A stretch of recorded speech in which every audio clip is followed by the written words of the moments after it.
कहानी कंटिन्यू होती है पिछले एपिसोड से, जहाँ पे हम लोग देखते हैं कि जीजी मोमो के घर पे आ चुका रहता है और ये चीज़ देखकर यहाँ पे ये सभी लोग शॉक में रहते हैं। तभी यहाँ पे मोमो की दादी केन को बताती है कि ये उसका सबसे अच्छा दोस्त है और उसका सबसे पहला प्यार भी। तो ये चीज़ सुनकर केन एकदम टेंशन में आ जाता है। तभी मोमो की दादी एक और चीज़ बताती है, वो सबसे कहती है कि ये अब हमारे साथ ही रहेगा। तो ये चीज़ सुनकर मोमो और केन और भी ज़्यादा टेंशन में आ जाते हैं, लेकिन यहाँ पे ये दोनों कुछ भी नहीं कर सकते। तभी यहाँ पे आयरा और केन डिसाइड करते कि बहुत ज़्यादा लेट हो चुका है, तो वो दोनों अपने घर के लिए निकलते हैं।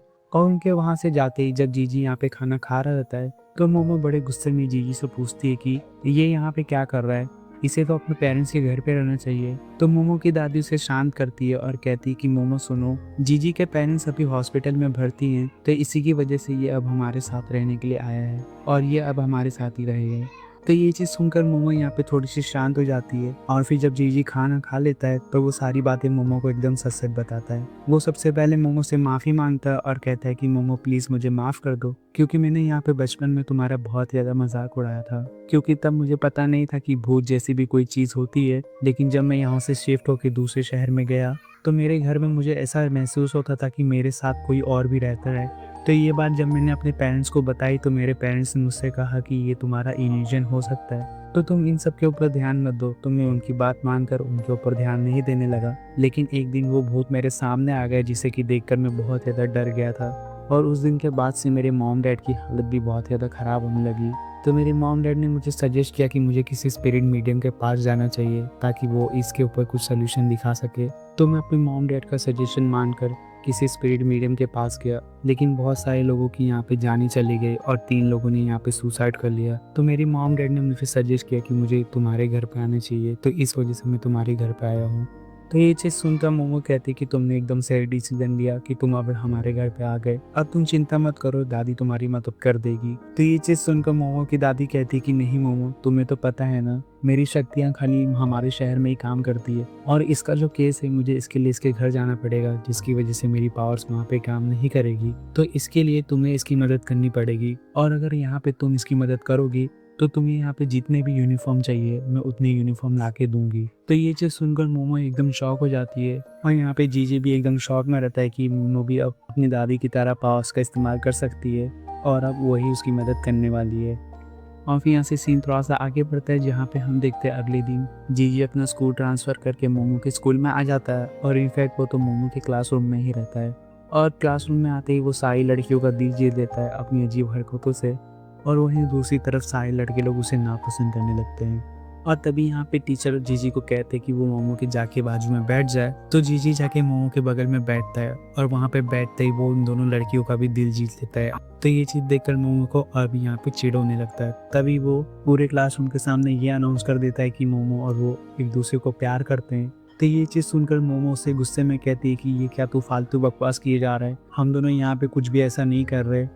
और वो पूरे क्लासरूम में ये भी कह देता है कि वो दोनों अब तो एक दूसरे के साथ रहने भी लगे हैं। तो ये चीज़ सुनकर मोमो उसके ऊपर और भी गुस्सा करने लगती है, लेकिन मोमो की फ्रेंड उससे कहती है कि ऐसा कैसे हो सकता है, क्योंकि मोमो तो ऑलरेडी ओकारुन को पसंद करती है। और फिर यहाँ से सीन शिफ्ट होता है सीधा ओकारुन के ऊपर, जहाँ पे हम देखते हैं कि ओकारुन ये सारी बातों को लेकर एकदम टेंशन में बैठा हुआ रहता है और वो कल के बारे में ही सोच रहा है। और वो यहाँ पे ये भी सोचता है कि अगर मोमो वापस से जीजी को पसंद करने लगेगी तो उसका क्या होगा। लेकिन वो अपने आप को यहाँ पे समझाता है और फिर रिसेस के ब्रेक में जब वो यहाँ पे ट्रेनिंग कर रहा रहता है तो वो अपने आप को कहता है कि उसे यहाँ पे डिस्ट्रैक्ट नहीं होना चाहिए, क्योंकि इसे सिर्फ अपनी ट्रेनिंग के ऊपर फोकस करना चाहिए।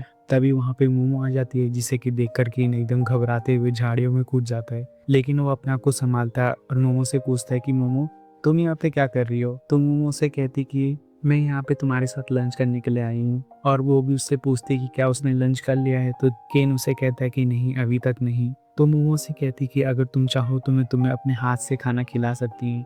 तो ये चीज़ सुनकर केन की आंखें चमक जाती है और वो उससे कहता है कि क्या सच में। और वो इतना कहकर उसके पास आने लगता है। तभी वहाँ पे जीजी आ जाता है, जिसे कि देखकर मोमो से पूछते कि वो यहाँ पे क्यों आया है। तो जीजी उसे थोड़ा सा छेड़ते हुए उससे कहता है कि वो उसके लिए ही आया है और किसके लिए आएगा। और वो इतना कह के उसको एक जूस का बॉटल दिखाता है जो कि मोमो का फेवरेट रहता है, जिसे कि देखकर मोमो फटाक से उसके पास चली जाती है। और ये चीज़ देखकर केन को यहाँ पे वापस से बुरा लगता है। तो वो इस बार समझाता है कि इस बार तो वो पक्का मोमो के सामने नहीं आएगा और वो वहाँ से जाने लगता है। तभी वो देखता है कि उसके सामने एक अजीब से दिखने वाला आदमी भागते हुए आ रहा रहता है, जिसे कि देखकर केन इतना घबरा जाता है कि वो अपनी बातों को भुलाकर वापस से मोमो की तरफ भागता है और मोमो से कहता है कि मोमो प्लीज मेरी मदद करो। तो ये चीज देखकर मोमो और जीजी भी एकदम शॉक हो जाते हैं और सोचते हैं कि ये कौन सा अजीब आदमी उसके पीछे भागते हुए आ रहा है। तो जीजी यहाँ से निकलने की कोशिश करता है, लेकिन मोमो उसे पकड़ने वाली रहती है अपनी पावर से। लेकिन जीजी उसे बचाने के चक्कर में उसे गिरा देता है। तभी वही अजीब से दिखने वाला आदमी मोमो और जीजी के ऊपर से जंप करता है। तभी मोमो देखती कि उसके पास ओकारुन का गोल्डन बॉल है। तो मोमो फटाक से केन को कहती है कि केन ये देखो तुम्हारा गोल्डन बॉल उसके पास है।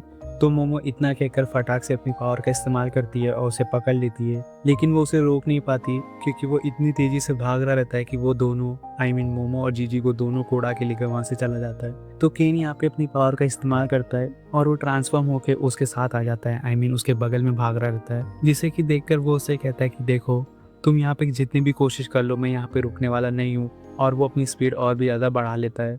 तभी केन यहाँ पे मोमो को कहता है कि मोमो तुम अपनी पावर से मुझे भी पकड़ लो। तो मोमो यही करती है, लेकिन वो किसी बस से टकराने वाली रहती है। तो केन फटाक से उसे पकड़ लेता है और अपनी पीठ पे बैठा लेता है। लेकिन ये सारी चीजें होते हुए देखकर जीवी यहाँ पे बहुत ज़्यादा डर चुका रहता है और वो केन के ऊपर हमला करने लगता है। लेकिन मोमो से समझाती है कि केन उनके साथ है तो वो उसके ऊपर ना हमला करे। तो केन यहाँ पे रुक जाता है, जीजी यहाँ पे रुक जाता है। और तभी मोमो उन दोनों को सजेस्ट करती है कि मैं अपनी पावर का इस्तेमाल कर रही हूँ, तो तुम दोनों अपने पैर का इस्तेमाल करते हुए उसे रोकने की कोशिश करो। तो ये दोनों मोमो की बात मानकर वैसा ही करने की कोशिश करते हैं और वो दोनों यहाँ पे कामयाब भी होते हैं। लेकिन इसी चक्कर में वो आदमी पूरी तरीके से टूट के बिखर जाता है, जिसे कि देखकर ये लोग एकदम शॉक हो जाते हैं और मोमो अपनी पावर के ऊपर से कंट्रोल खो देती है। तभी वो देखती है कि वो आदमी वापस से जुड़कर वहाँ से भागना शुरू कर देता है और उन लोग की आँख के सामने से कहीं गायब हो जाता है। तो ये चीज देखकर केन वापस से उन सबको नीचे उतारता है और अपने नॉर्मल फॉर्म में आ जाता है। तभी मोमो अपने हाथ के ऊपर मारती है, जिसकी वजह से उसे उस आदमी की चिल्लाने की आवाज़ आती है। तो वो लोग पीछा करते हुए एक कूड़े वाली जगह पे पहुंचते हैं, जहाँ पे पूरी तरीके से कूड़ा भरा पड़ा रहता है और वहीं पे वो आदमी भी गिरा पड़ा रहता है। तो केन उससे पूछता है कि उसे कैसे पता लगा कि ये यहाँ पे। तो मोमो उससे कहती कि जब ये टूट के बिखर गया था तो मैंने यहाँ पे उसका हार्ट ग्रैब कर लिया था, चुरा लिया था। तो मैं यहाँ पे जब भी उसके हार्ट के ऊपर मार रही थी तो ये यहाँ पे चिल्ला रहा था, तो इस वजह से मुझे पता लगा। तो ये चीज़ सुनकर केन यहाँ पे मोमो की तारीफ करता है। तो मोमो से कहती कि थैंक यू। लेकिन तभी हम देखते उस अजीब आदमी को, जो कि उन सबसे कहता है कि तुम लोग यहाँ पे कितनी भी कोशिश कर लो, मैं यहाँ पे रुकने वाला नहीं हूँ और मैं यहाँ पे जिसको भी ढूंढने के लिए आया हूँ मैं उसे ढूंढ के रहूंगा। और वो इतना कर कर उस कचरे के ढेर में से एक पुतले को निकालता है, एक लड़की की पुतले को निकालता है, जो कि उसकी तरह ही दिखती है, लेकिन वो पूरी तरीके से टूट के बिखर चुकी रहती है। लेकिन जब वो आदमी उस लेडी को ढूंढ के निकाल लेता है तो वो लेडी उसे समझाती कि वो यहाँ पे क्या कर रहा है, उसे यहाँ पे नहीं आना चाहिए था। लेकिन वो आदमी उसे कहता है कि वो यहाँ पे कैसे नहीं आता, क्योंकि वो तो उससे बहुत ज़्यादा प्यार करता है। तो ये चीज़ सुनकर वो लड़की उसे वापस से समझाती है कि अभी हम दोनों के रास्ते एकदम अलग हो चुके हैं, मैं यहाँ पे कचड़े में पड़ी हूँ और तुम्हें तो अभी और भी आगे तक जीना है। लेकिन उस लड़की के समझाने के बावजूद वो आदमी उससे कहता है कि नहीं, मैं तुम्हें यहाँ पे कैसे छोड़ के जा सकता हूँ, क्योंकि एक तुम ही थी। तुम जब मेरी ज़िंदगी में आई तो मेरी ज़िंदगी थोड़ी ब्लैक एंड वाइट से कलरफुल हुई, मेरी ज़िंदगी में खुशियाँ आने लगी। तो तुम मुझे बताओ कि मैं तुम्हें कैसे छोड़ के जा सकता हूँ। और मैं यहाँ पे तुम्हें छोड़ के जाने वाला भी नहीं हूँ, क्योंकि मैं तुमसे बहुत ही ज़्यादा प्यार करता हूँ। तो ये चीज़ सुनकर वो लड़की यहाँ पे इमोशनल हो जाती है और यहाँ पे ये दोनों गले मिलते हैं। और ये चीज़ देखकर और सुनकर केन को भी यहाँ पे हिम्मत मिलती है कि उसका चांस अभी तक यहाँ पे कटा नहीं है मोमो से, और अगर वो यहाँ पे कोशिश करेगा तो उसका भी चांस बन सकता है। तो ये चीज़ सोचकर केन के अंदर वापस से हिम्मत आती है और यहाँ पे ये वाला एपिसोड फाइनली ख़त्म हो जाता है।